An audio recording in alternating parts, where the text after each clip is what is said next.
फिर उनके बाद ना खलफ उनके कायम मकाम हुए जो किताब के वारिस बने।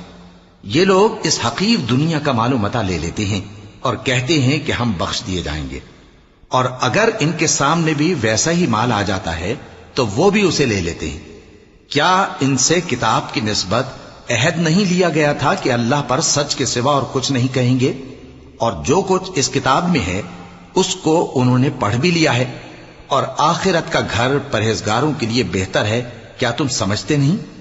और जो लोग किताब को मजबूत पकड़े हुए हैं और नमाज का एहतमाम करते हैं, उनको हम अज्र देंगे कि हम नेकुकारों का अज्र जाया नहीं करते। और जब हमने उनके सरों पर पहाड़ उठा खड़ा किया, गोया वो सायबान था, और उन्होंने ख्याल किया कि वो उन पर गिरता है, तो हमने कहा कि जो हमने तुम्हें दिया है उसे जोर से पकड़े रहो, और जो उसमें लिखा है उसे याद रखो ताकि परहेजगार बन जाओ।